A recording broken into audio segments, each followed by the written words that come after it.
Bonjour à tous, on est ravis de vous accueillir aujourd'hui pour notre webinaire. Donc, comme vous le savez, on va passer un moment ensemble aujourd'hui pour échanger sur les stratégies packaging et la data de manière générale. On va s'interroger aujourd'hui sur la manière dont on peut s'outiller pour faire face aux différentes obligations qui peuvent être relatives à cette thématique. Pour ce faire, aujourd'hui, on va essayer de vous partager 4 messages clés, donc avec Loïc Makingen de chez SAP et Alice Coupé de Delaware également, pour ma part, Apolline Binet donc de Delaware aussi.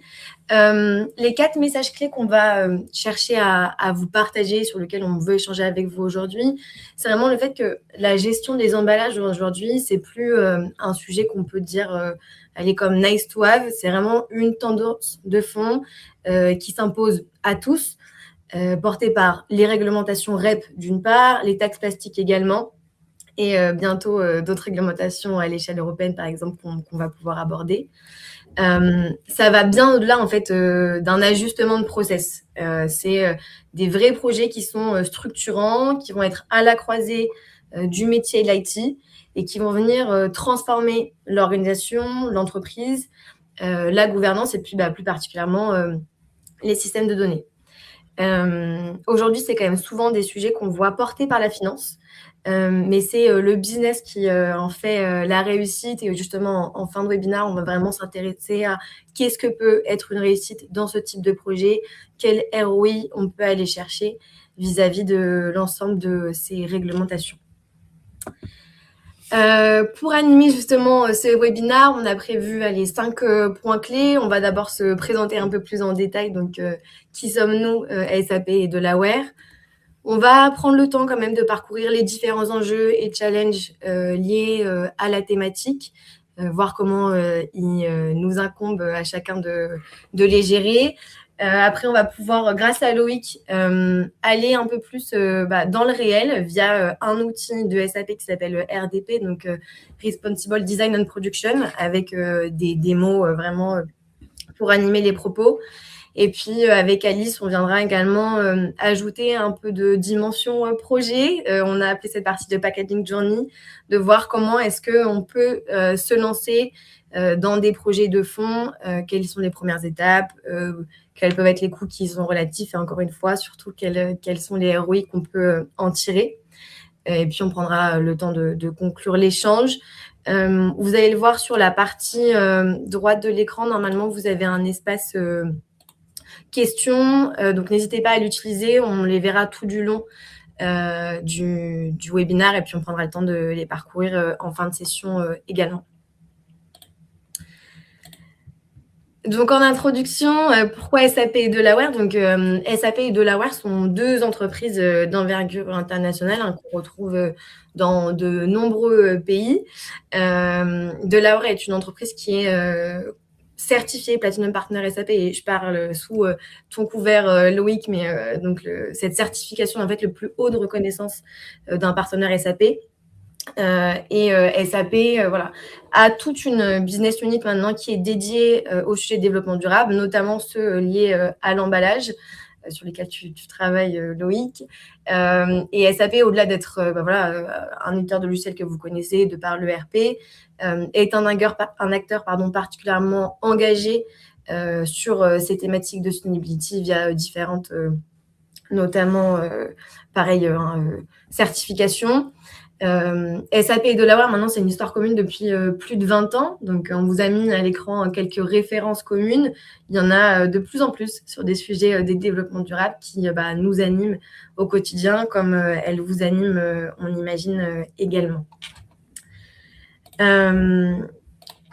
Au-delà de cette introduction succincte qui vous permet de savoir à qui vous avez affaire aujourd'hui, nous, on aimerait bien aussi savoir qui vous êtes. Donc, dans le chat, vous allez voir un petit sondage apparaître.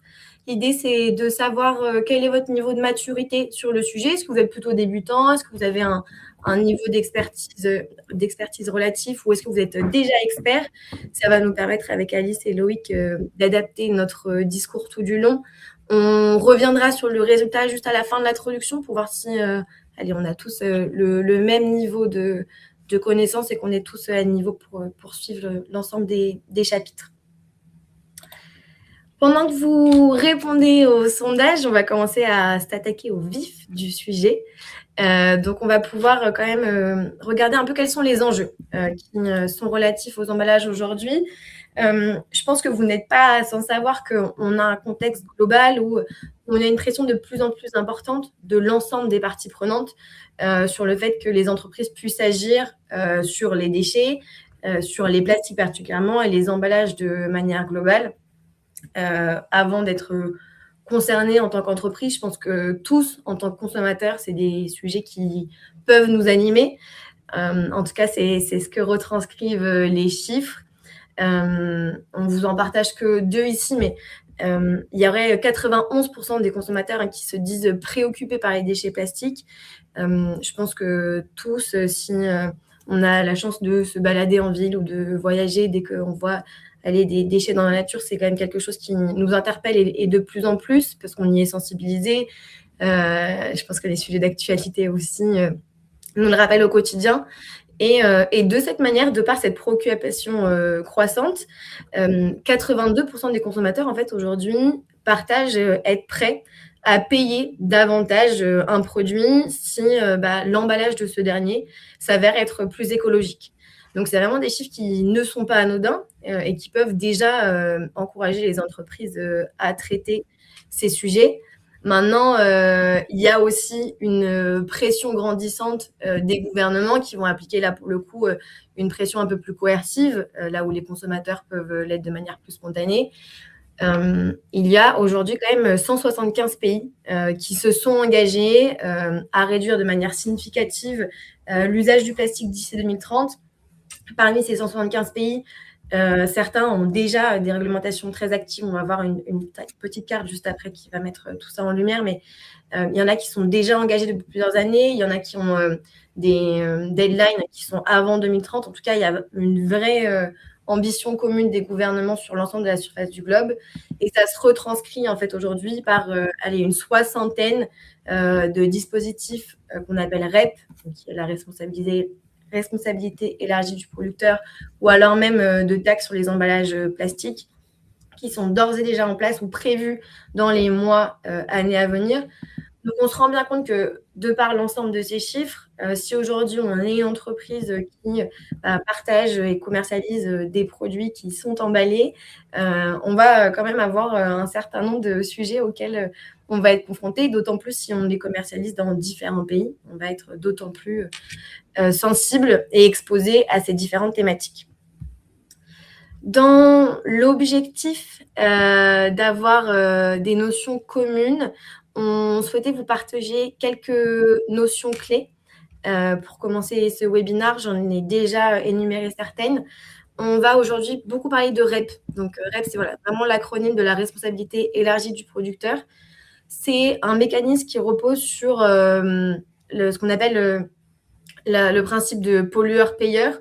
Donc, c'est vraiment si quelqu'un aujourd'hui produit ou met sur le marché un déchet, il va devoir s'assurer d'également contribuer financièrement à sa gestion de fin de vie pour que son impact soit moindre.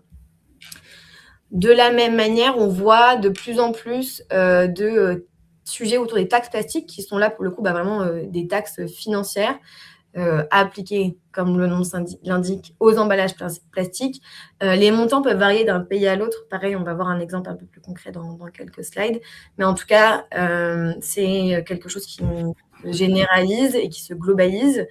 Et on va le voir notamment dans les mois qui arrivent avec le PPWR, qui est l'acronyme pour Plastic and Plastic Waste Regulation, qui est cette fois-ci un règlement européen, donc qui est sorti, qui a été officialisé à la fin de l'année, qui sera en application dès cet été. La loi est en train d'être transposée dans les différents pays. Dans cette régulation, dans ce règlement européen, l'ensemble des pays vont encore une fois être encouragés à réduire les déchets d'emballage et à imposer des critères, en l'occurrence des exigences même, de recyclabilité, de réemploi et de réduction du plastique. L'ensemble de ces différentes lois, réglementations, vous le voyez à l'écran, et je vous l'ai déjà dit un petit peu précédemment, mais là, c'est vraiment clair, elles sont réelles sur l'ensemble de la surface du globe. Donc, vous le voyez sur les pays en bleu, c'est les pays où il y a vraiment de la réglementation qui est déjà en place, qui est active. C'est le cas de la France, par exemple. Et puis, en violet, des réglementations à venir. Donc, on voit ici qu'en fait, aucun continent n'est épargné. Alors, aujourd'hui, on va peut-être un peu moins aller sur la Russie et certains pays d'Afrique ou d'Amérique latine, mais ça reste quand même un mécanisme qui est généralisé, qui ne fait que s'intensifier. On voulait vous partager un exemple un petit peu plus concret de ce que ça peut représenter sur un produit. Si on parle par exemple d'une brosse à dents qui a, vous savez, ce petit emballage plastique. Disons que le plastique n'est pas recyclé et que ce dernier pèse 15 grammes. Il va y avoir différentes taxes à payer. On va par exemple avoir une taxe en Espagne où là, on a un montant, donc en l'occurrence 45 centimes d'euros, à payer en fonction du poids du produit, enfin en l'occurrence de l'emballage du produit, donc ce qui pourrait faire quelques centimes par unité. Pris comme ça individuellement, ce n'est pas énorme.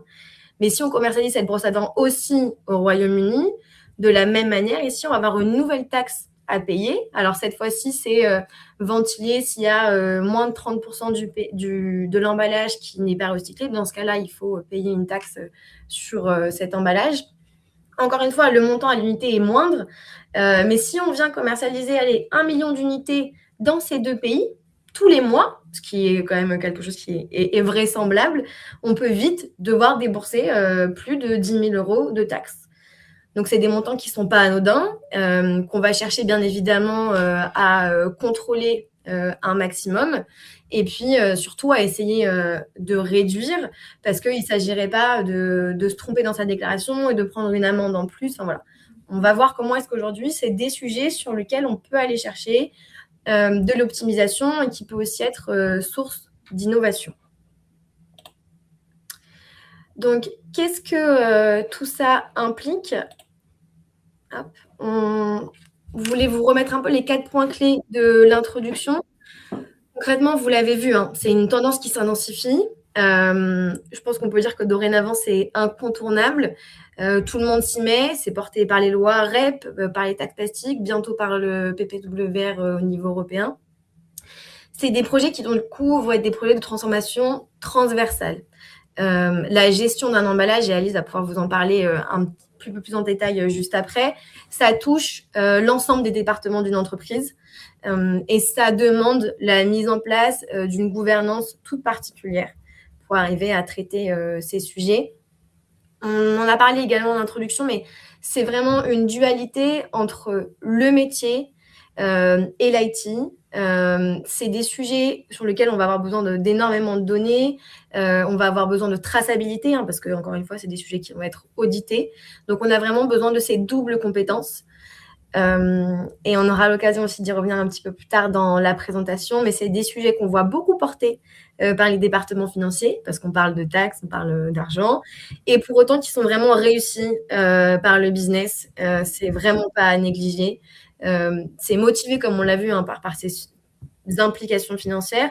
N'oublions pas quand même toute la partie ambition des consommateurs, du coup aussi co-innovation, et qui fait que c'est comme ça qu'on va réussir à tirer de la valeur d'un sujet qui peut paraître contraignant de prime abord. Le message qu'on voulait vous faire passer, et du coup qui va me permettre de passer la main à Alice, c'est vraiment qu'aujourd'hui, la stratégie packaging devient une stratégie data, vraiment à part entière. Alice va vous expliquer pourquoi, et juste après, on va pouvoir regarder les résultats du sondage, s'assurer qu'à la fin de cette introduction, on est tous au même niveau et qu'on est tous, à minima, pas experts, mais bien matures sur le sujet pour comprendre la vidéo de Loïc. Voilà. Et alors, pour rentrer un peu plus dans le détail des types de données dont on parle, donc il faut savoir qu'un emballage, il y a plusieurs couches de packaging. On appelle ça généralement les emballages primaires. Ici, on parle bien de ces 3 niveaux-là d'emballage. vous pouvez potentiellement avoir déjà certains niveaux qui sont représentés dans vos systèmes de gestion de données. Mais on voit que dans l'ensemble, typiquement, soit on a bien couvert la bill of material, la composition des produits jusqu'à l'emballage primaire. Parfois, tout ce qui est emballage secondaire ou tertiaire sont gérés au moment du packaging et sont pas toujours connectés au produit en lui-même. Ou même les petits films d'emballage ou les scotch, les papiers collants ne sont pas repris dans les bills of material. Donc voilà, c'est déjà un premier enjeu. On a plusieurs couches d'emballage à devoir gérer dans ce genre de déclaration. Et alors, pour chacune de ces couches, on voit qu'on a toute une série d'attributs qu'on va devoir collecter et rassembler, consolider ensemble. Alors, on a déjà toute une série d'attributs qui sont nécessaires pour les REP qu'on a actuellement, mais on anticipe déjà le fait qu'avec PPWR, on va avoir encore plus d'attributs à devoir centraliser, que ça soit sur la recyclabilité, la composition des emballages, le ratio d'espace vide entre la caisse et le produit qu'il y a dedans, ce genre de choses. Et donc, de nouveau, c'est peut-être des données que vous avez déjà qui sont peut-être éparpillées entre votre ERP d'un côté, votre système de PIM ou PLM d'un autre côté, ou bien c'est des données dont vous n'avez encore aucune trace dans vos systèmes et que vous devez aller chercher auprès de vos fournisseurs. Donc voilà, on voit qu'il y a vraiment un enjeu de consolidation de ces genres de données qui vont être nécessaires dans les prochaines années pour avancer. Et alors concrètement, toutes ces données, qu'est-ce qu'on en fait? Donc on a d'une part toutes les données d'emballage et puis on a besoin de savoir aussi toutes les données transactionnelles, donc toutes les commandes, les livraisons dans lesquelles on a utilisé ces emballages. Et donc on va combiner ces données maîtres et ces données transactionnelles pour pouvoir générer les rapports nécessaires pour les REP. Mais pour ce faire, il faut appliquer toute une série de règles, de filtres, savoir les bons taux de taxes selon les pays. Les règles évoluent aussi d'année en année selon les pays et les réglementations locales. Donc, il y a vraiment toute une logique et une intelligence à devoir créer dans une plateforme intermédiaire qu'on appelle de façon générique une plateforme d'emballage, mais donc c'est une plateforme de données. Et en sortie, on a donc tout ce qui est les rapports pour les REP et les plastic tax, mais on a aussi toutes sortes de documents de conformité qu'on va devoir commencer à générer pour la PPWR. Et alors, l'intérêt d'avoir toutes ces données dans une seule et même plateforme, c'est qu'on va pouvoir aussi commencer à faire des analyses un peu plus poussées, anticiper les changements qui vont être imposés par PPWR et comprendre de façon un peu plus détaillée quel emballage nous génère le plus de coûts et comment on peut optimiser les taxes qu'on doit payer là-dessus. Donc voilà, de pouvoir transformer ces data en actions concrètes et adapter votre stratégie en fonction. Ça va justement être le moment de rentrer dans SAP RDP, donc Responsible Design and Production, qui est une solution parmi tant d'autres, mais qu'on souhaitait vous présenter aujourd'hui parce qu'on la trouve particulièrement pertinente pour répondre à ces enjeux. On espère que l'introduction a permis de remettre tout le monde un peu à niveau. Dans le sondage, on voyait qu'on avait 20% de débutants, 40% d'intermédiaires et 40% de personnes matures sur le sujet. Donc voilà, on espère que ça vous a permis d'avoir une overview un peu plus complète des sujets et des enjeux qu'on adresse aujourd'hui, et puis de bien comprendre la démonstration que Loïc va pouvoir nous partager. Merci à Pauline et merci Alice pour cette introduction. Donc vous l'aurez compris, c'est pas un sujet déjà qui est nouveau pour les entreprises. Je pense qu'un certain nombre d'entre vous ont déjà fait l'expérience de faire le calcul pour réaliser justement, pour trouver le bon montant qui va être à réaliser pour déclarer les différentes REP et taxes plastiques. Généralement, ce qu'on peut voir sur le marché, c'est que c'est beaucoup fait sur des fichiers Excel et que dans la majorité des cas, quelque chose qui a été aussi mentionné durant l'introduction, mais les entreprises ont tendance vraiment à surpayer en fait ces déclarations, à les surestimer. Pourquoi? C'est aussi pour ne pas être exposé aux différentes amendes qui peuvent représenter aussi jusqu'à un certain nombre un certain pourcentage de votre chiffre d'affaires. Si vous sous-estimez, le montant des éco-déclarations qui vont être à déclarer. Et donc, c'est important de pouvoir avoir un système qui nous permette de pouvoir payer le juste prix par rapport à votre complexité et puis à la réalité opérationnelle. Donc, on voit qu'il y a vraiment une complexité qui est extrêmement claire. C'était très bien dit juste auparavant par Alice, c'est de pouvoir capter les données de l'emballage et puis surtout de pouvoir les croiser avec les données, notamment les données qui viennent de l'ERP, les données transactionnelles, les données business, les données opérationnelles, tout ce qui va être les ventes, toutes les informations concernant la livraison, concernant le stockage, parce que là aussi, en fonction des différents pays, ce sont des attributs dont on va avoir besoin afin de pouvoir déclarer le juste prix, si j'ose dire, en fin de parcours. Et on voit même certaines réglementations qui vous permettent de pouvoir aussi venir refacturer le client final avec le montant de l'éco-déclaration. Donc, il va y avoir aussi un lien fort finalement avec les différents modules de l'ERP pour pouvoir réintégrer le montant de cette taxe directement auprès de la facture que vous allez émettre à votre client. Donc, la solution que SAP a développée il y a de cela maintenant quelques années pour pouvoir répondre à ce besoin grandissant qu'on voyait chez nos clients est une solution cloud qui s'appelle SAP Responsible Design and Production qui a la volonté vraiment de pouvoir venir simplifier la création des différents reporting qui vous permettent de calculer le bon montant des taxes pour être en conformité avec l'entièreté des différentes réglementations auxquelles vous devez faire face, en agissant vraiment en centralisateur, en base de données élargie concernant toutes les données de la baume et toutes les données du packaging, quelle que soit la source initiale, que ce soit dans l'ERP ou que ce soit dans des systèmes tierces, et de pouvoir le croiser avec les données opérationnelles pour vous donner le tableau de bord qui vous permet de pouvoir répondre aux différentes réglementations locales. Donc, pour ce faire, on va avoir une petite démonstration, une démonstration assez simple avec le temps qu'on a imparti aujourd'hui. Donc, il y aura 5 grandes étapes. On va voir d'abord la première phase d'analyse, de pilotage, s'assurer aussi qu'on réponde bien en temps et en heure aux différentes réglementations. On va générer par la suite un reporting, notamment le reporting CITEO pour répondre aux problématiques de déclaration sur le territoire français. Là aussi, on va avoir différents éco-organismes, différentes entités sur lesquelles on doit faire la déclaration en fonction des différents pays sur lesquels vous opérez. On va vous montrer aussi comment l'intelligence artificielle demain pourra vous aider à aller un cran plus loin pour créer vos propres rapports avec du langage naturel plutôt que de venir coder finalement un certain nombre d'éléments, mais vraiment dans l'objectif de pouvoir automatiser un certain nombre de tâches.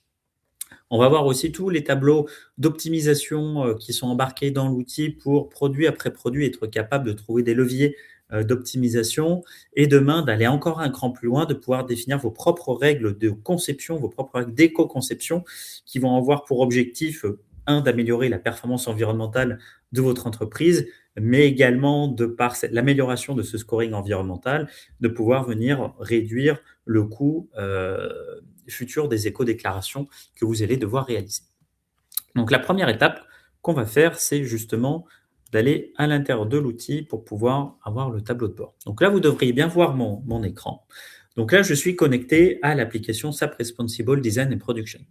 Avant que j'entre dans l'outil, donc pour cette partie-là, j'ai tous les rôles, tous les droits, toutes les autorisations du fait qui me permettent vraiment d'avoir une vue 360 sur l'entièreté des activités à opérer au sein de l'application. Bien sûr, lorsqu'on le met en production dans les différentes entreprises, on va venir restreindre l'accès en fonction de vos droits, en fonction de vos autorisations, peut-être d'avoir la vue juste sur un pays ou alors d'avoir une vision plutôt groupe si vous travaillez au niveau du siège. Donc, directement à travers cette application, on va pouvoir gérer toute la partie connexion avec les systèmes sources. Dès lors qu'on va avoir une connexion directe avec un ERP ou avec des systèmes non ERP, aussi comment on va être capable de pouvoir importer différents fichiers plats si je n'ai pas une connexion directe. On va voir toute la partie analytics et la partie gestion des alertes, gestion des rappels pour s'assurer qu'on va bien répondre aux différentes réglementation locale en temps et en heure, avoir après, par la suite, tout un set beaucoup plus dédié à la gestion de la donnée. Gestion de la donnée avec un premier set sur la gestion des reporting, la gestion des différents reporting sur lesquels vous devez faire des déclarations, la possibilité de créer vos propres règles d'éco-modulation, vos propres critères internes. Et puis après, tout un ensemble de données concernant la gestion du référentiel, que ce soit le référentiel client, le référentiel produit, votre organisation interne qui va aller aussi être mappée s'il n'y a pas une connexion directe avec l'URP. Ça va être extrêmement important, notamment pour s'assurer de bien déclarer les bonnes taxes par rapport au bon code société dans les différents pays sur lesquels vous opérez. Et bien sûr, le nerf de la guerre, de pouvoir faire le rapprochement, le croisement avec toutes les données opérationnelles, toutes les données de packaging.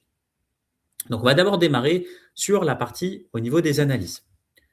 Donc, je vais aller dans la première application. Donc, directement, je vais avoir une vue 360 sur l'entièreté des différents packaging, des différents plastiques que je vais devoir déclarer aux différents législateurs locaux, aux différentes entités réglementaires locales, avec sur la gauche de mon écran un peu ce que vous devriez déjà connaître, je pense, sur les différentes dématérialisation, notamment fiscale, des alertes qui vous permettent de vérifier quelles sont les différentes déclarations que vous allez devoir soumettre, soit dans le futur, soit ici, on est dans un environnement de démo, donc je suis un petit peu en retard sur les déclarations, donc vous voyez que je suis un petit peu en overdue sur la déclaration de celle-ci.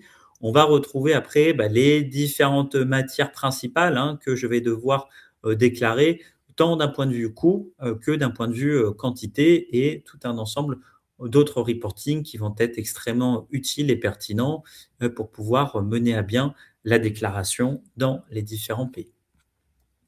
Une fois que j'ai fait ce premier travail d'analyse, ce qui va être pour moi important, ça va être aussi de pouvoir aller un cran plus loin, sur tous les reports, quelles vont être les éco-déclarations que je vais devoir réaliser dans les différents pays. Plutôt que d'aller cliquer sur chacune d'entre elles, je vais avoir aussi la possibilité d'aller beaucoup plus vite et de pouvoir appliquer un certain nombre de filtres. Donc, dans le cas présent, je vais vouloir faire la déclaration pour Citeo, notamment pour le territoire français. Et donc, je vais regarder toutes les déclarations qui vont être à réaliser. Soit les déclarations à venir, soit les déclarations dans le passé. Donc, je vois que les déclarations à venir n'ont pas encore été démarrées. C'est normal parce que la reporting période n'est pas finalisée. Donc, c'est quelque chose qui va être à rendre ultérieurement. Pour autant, je suis déjà en retard sur la déclaration de 2025. Donc, je vais aller à l'intérieur de celle-ci pour pouvoir le réaliser. Ce qu'on va pouvoir avoir directement, ça va être quelles vont être les différentes entités. On va retrouver toutes les données générales qui vont concerner le scope de reporting. Et puis surtout, on va pouvoir lancer un nouveau run. Lancer un nouveau run, c'est ce qui va me permettre de pouvoir faire le matching entre les données opérationnelles, les données transactionnelles qui, elles, viennent de l'ERP et toutes les données packaging afin de pouvoir, à la fin, créer le reporting, créer le document qui va être nécessaire à la soumission auprès du déclaration. Donc, j'ai déjà lancé le calcul. Donc, on va pouvoir regarder justement le résultat. On voit que ça a été généré de manière successful. On va retrouver différentes informations, le document qui va être à transmettre, et on va retrouver aussi tous les codes société qui ont été pris en compte finalement dans mon calcul, ainsi que toutes les informations concernant les logs qui vont être très utiles, notamment sur toute la partie d'audit. Donc nous, ce qu'on va regarder, ça va être les différents documents qu'on va devoir notamment transmettre à Citeo. Donc on va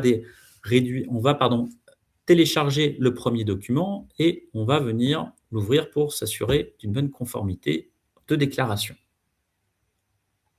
Ce qui est important de voir, c'est que là, vous le voyez, la partie Citeo est directement embarquée au sein de l'applicatif. C'est vraiment fourni out of the box par l'éditeur. C'est SAP qui maintient d'année en année l'évolution du framework de reporting, notamment qui est demandé par Citeo. Donc, il y a la partie française et il y a aussi tout un ensemble d'autres pays qui sont fournis en standard par SAP qui vous permettent vraiment de pouvoir vous focaliser sur la partie déclaration et sur la partie amélioration de la performance plutôt que de revenir d'année en année sur le framework qui est transmis par l'organisme Citeo et de passer un certain nombre d'heures importantes pour déjà avoir une bonne compréhension des changements par rapport à l'année précédente et puis surtout de pouvoir s'assurer que vous répondez bien aux critères qui vont être demandés. Donc là, c'est vraiment SAP qui vous donne le framework de reporting qui va être à transmettre à la fin avec toutes les règles de calcul, toutes les différentes informations. Et on le voit, il y a un certain nombre de critères qui sont pris en considération dans le calcul et qui correspondent en fait à l'entièreté des données que vous aurez déjà renseignées au préalable et qui correspondent aux données concernant le packaging auxquelles on a appliqué les bons montants de taxes en anglais ou d'éco-contribution si on prend la partie beaucoup plus française, mais surtout de pouvoir s'assurer qu'on ait le bon montant à la fin qui va être à déclarer à cet éco-organisme plutôt que d'avoir quelque chose qui ne va être pas représentatif de la réalité. Donc, on ferme cette partie-là. Donc, ce qu'on a vu très rapidement, hein, c'est vraiment d'avoir la possibilité d'avoir une orchestration de l'entièreté des différents reportings en fonction du périmètre géographique auquel est présent, sur lequel opère votre entreprise, de pouvoir avoir aussi tout un ensemble de reporting prêt à l'emploi. Ça, c'est extrêmement important, encore une fois, pour gagner du temps et s'assurer d'une véracité des informations qui vont être à transmettre. Là, on fait vraiment face à tout un ensemble de pré-packages de reporting qui sont directement fournis par l'éditeur et qui sont mis à jour d'année en année par l'éditeur dès lors qu'il va y avoir un certain nombre de changements. On a aussi une demande de plus en plus forte d'un certain nombre de nos clients qui nous disent « mais ok, c'est très bien les REP qu'on voit dans les différents pays, mais moi, je veux aller encore un cran plus loin. Je veux être encore plus exigeant que les réglementations locales. » Et donc, d'avoir la possibilité de pouvoir créer vos propres reporting, de pouvoir adapter tout un ensemble de reporting déjà fournis par SAP pour avoir quelque chose qui soit extrêmement proche à vos différents besoins et de répondre aussi à vos règles internes et de répondre surtout à vos ambitions internes que vous pourriez avoir définies sur la partie environnementale qui peuvent encore une fois aller un cran plus loin que la réglementation locale. Et donc, plutôt que de faire appel à l'IT qui va venir vous aider à venir bien renseigner toutes les informations, là, on a vraiment quelque chose qui va être à la main du business. Donc, on a une fonctionnalité qui va être disponible d'ici les prochaines semaines, qui va vous permettre en langage naturel pour chacune des personnes dans les équipes opérationnelles, dans les équipes métiers, de pouvoir venir renseigner en langage naturel toutes les informations en fait, dont vous avez besoin, quels sont le type de reporting que vous souhaitez venir créer et définir pour être activé par la suite. Et automatiquement, en fait, l'outil d'intelligence artificielle va venir transformer le langage naturel en langage, on va dire, technique qui va être compris par l'outil, qui va être mis en place par l'outil pour vous permettre d'aller encore plus loin sur votre travail d'analyse. On a cette partie-là. Ce qui est aussi important de pouvoir regarder, c'est comment est-ce que demain, les différentes personnes opérationnelles vont être capables de pouvoir aussi venir optimiser les différents frais que vous voyez sur la partie REP, parce que c'est une chose de pouvoir déclarer, mais on souhaite surtout demain être capable d'aller un cran plus loin, de venir optimiser cette partie-là. Donc là encore, je vais venir retourner dans l'application. On va faire un petit tour maintenant sur les données de packaging pour vraiment venir produit par produit, avoir le détail des différentes éco-déclarations, éco-contributions que vous allez payer en fonction des différentes parties du produit. Donc là, on va aller sur un produit, un produit qui va être assez connu. Je ne vais pas vous faire la traduction de Botellas de 1,5 litre, que je pense que vous avez tous compris. Vous avez tous le même niveau d'espagnol que moi qui permet de pouvoir comprendre qu'on est sur une bouteille d'eau, mais en tout cas, on va retrouver l'entièreté des différents attributs qui vont venir composer notre produit. On va venir voir les différents pays sur lesquels celui-ci est mis en vente, et puis on va pouvoir voir les différents niveaux des contributions et de déclarations en fonction des éléments de composition.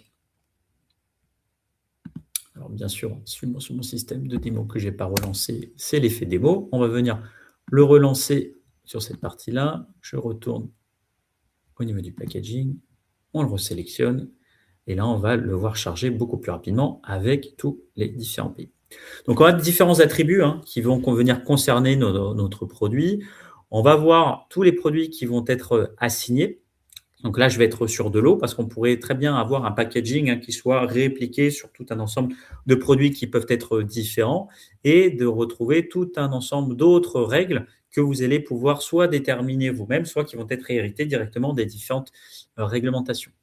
Ce qu'on n'a pas regardé en fait au préalable, ça va être aussi d'avoir toute la partie assignement des différents produits. Donc, on va retrouver du packaging primaire, on va retrouver le packaging secondaire, le packaging tertiaire qui vont être directement affectés à notre produit. Et la possibilité, c'est ce qu'on va voir aussi par la suite, de pouvoir créer vos propres règles d'ajustement. Vos propres règles d'ajustement, ce sont des règles d'éco-design que vous allez pouvoir définir et définir des conditions. Ces conditions vont vous permettre de pouvoir aller un cran plus loin sur les règles que vous allez déterminer en interne. Donc là, ce qui m'intéresse, c'est de pouvoir voir quel va être le montant d'éco-déclaration qu'on va devoir réaliser en fonction des différents composants de notre produit. Donc là, j'ai vraiment une décomposition qu'on va voir entre packaging primaire, packaging secondaire et packaging tertiaire. Donc on le voit que sur cette partie-là, on a vraiment le packaging primaire qui joue un rôle extrêmement important sur le prix final que nous allons devoir déclarer. Mais il ne faut pas venir non plus venir négliger quel va être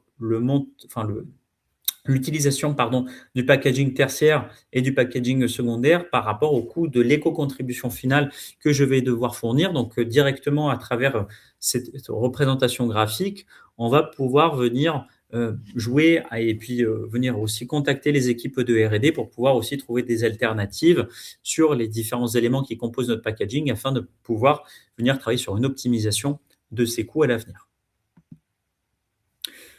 On a pu voir la partie sur le packaging composition. On va retrouver aussi d'autres éléments qu'on n'aura peut-être pas le temps, en tout cas, de venir détailler aujourd'hui. On a parlé très rapidement de pouvoir voir les différentes règles d'éco-design. Donc ça, c'est pour aller vraiment un cran plus loin que les différentes réglementations. Ce sont des règles internes que vous allez pouvoir mettre en place afin de pouvoir venir harmoniser quelles sont les règles que vous souhaitez voir appliquées, non seulement pour répondre aux problématiques locales, mais aussi de déterminer des directives groupes qui vont être imposées à l'entièreté des différentes filiales et qui vont permettre d'avoir une stratégie beaucoup plus groupée, beaucoup plus large pour pouvoir répondre à ces différentes problématiques que vous allez retrouver d'un point de vue local.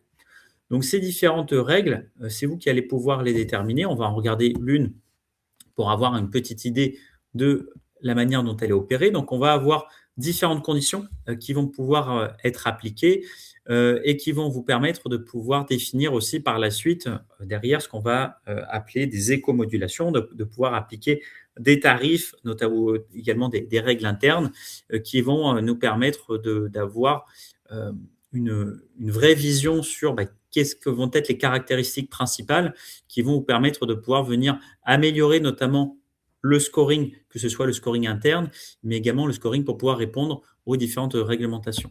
Et donc, tout ça, on va être capable de pouvoir le gérer d'un point de vue extrêmement simple. On va pouvoir le gérer sur une ligne de produits, on va pouvoir le gérer sur tout un ensemble d'autres attributs, de rajouter différents filtres. Est-ce que je fais sur un produit groupe ou sur une marque en particulier, et de déterminer vous-même des expressions, des différents besoins et qui vous permettent de pouvoir venir mieux appréhender et d'avoir une vision vraiment extrêmement claire des ambitions de décarbonation et d'amélioration de la performance environnementale de votre entreprise.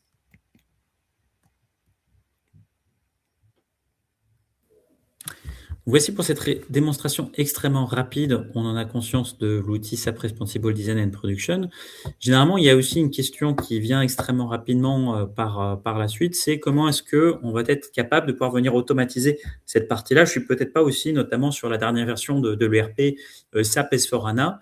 Est-ce que c'est compatible avec les versions antérieures?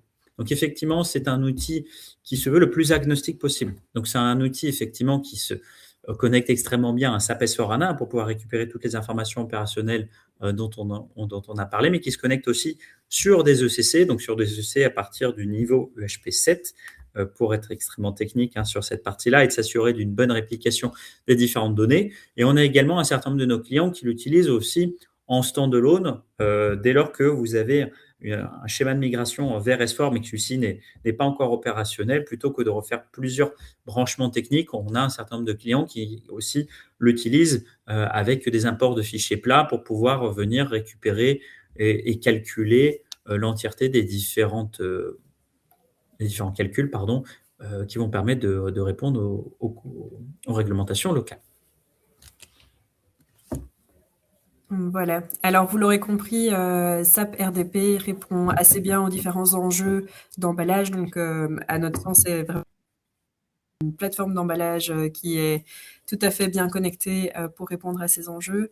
Néanmoins, cette composante IT seule ne sait pas faire grand-chose. Donc, il faut vraiment pouvoir capturer les bonnes données et les intégrer. Et donc, c'est ça que nous, quand on fait ce genre de projet, on fait un accompagnement le plus complet possible selon vos besoins pour bien identifier les données et les écarts de données que vous auriez dans vos systèmes actuels, bâtir des fondations solides en termes de données et puis alors mettre en place un outil comme SAP RDP et petit à petit le connecter et le déployer dans votre organisation.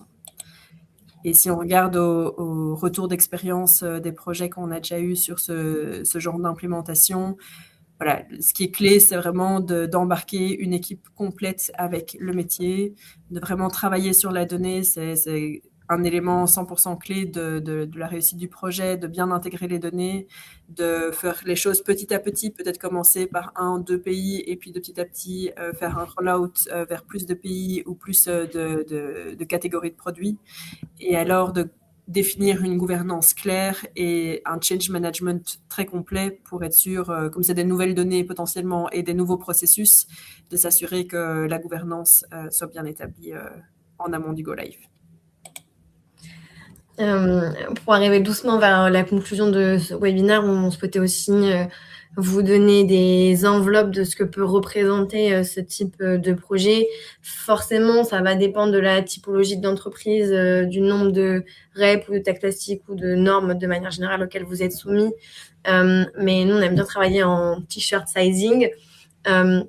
Généralement, sur le package qu'on va appeler small, on va venir mettre en place l'outil donc RDP pour aller 1 à 3 reps.